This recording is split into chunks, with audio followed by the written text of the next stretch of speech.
மகளிர் உரிமை தொகை மறுசீரமைப்பு இனி இவர்களுக்கு கிடைக்காது. நிதியமைச்சர் தகவல். தமிழகத்தில் தவேகா அரசு பொறுப்பேற்றதைத் தொடர்ந்து தங்களது தேர்தல் வாக்குறுதியின்படி மகளிருக்கு உரிமை தொகையை 2500 உயர்த்துவது மற்றும் திட்டத்தில் நிலவி வரும் முறைகேடுகளை களைந்து மறுசீரமைப்பது குறித்து அதிரடி நடவடிக்கைகளை அரசு முடுக்கிவிட்டுள்ளது.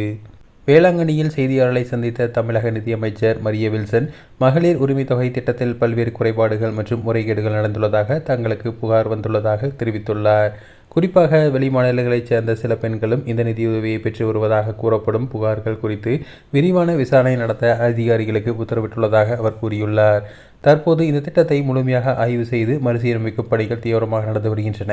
தகுதியற்ற நபர்கள், போலியான ஆவணங்கள் மூலம் பலன் பெறுவோர் மற்றும் அரசின் தகுதி வரம்புக்கு வராத பயனாளிகள் கண்டறியப்பட்டு அவர்கள் தகுதி பட்டியலிலிருந்து நீக்கப்பட வாய்ப்புள்ளதாக அரசு வட்டாரங்கள் தெரிவிக்கின்றன.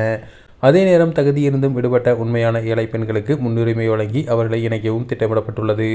தமிழக வெற்றிக் கழகத்தின் தேர்தல் அறிக்கையில் குறிப்பிட்டபடி தகுதியான பெண்களுக்கு மாதந்தோறும் 2500 உரிமை தொகை வழங்கப்படும் என அறிவிப்பை செயல்படுத்துவது குறித்து பேசிய நிதியமைச்சர் மரிய வில்சன், இந்த திட்டத்திற்கான நிதி ஒதுக்கீடு மற்றும் புதிய விதிமுறைகள் குறித்த முழுமையான விவரங்கள் விரைவில் தாக்கல் செய்யப்பட உள்ள மாநில அரசின் திருத்தப்பட்ட வரவு செலவு திட்டத்தின் அதிகாரப்பூர்வ அறிவிக்கப்படும் என தெரிவிப்படுத்தியுள்ளார்.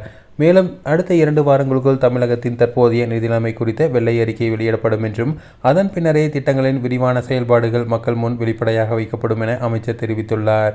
இந்த மாற்றங்கள் தகுதியான ஏழை பெண்களுக்கு முழுமையாக பலன் தரும் வகையில் அமையும் என எதிர்பார்க்கப்படுகிறது.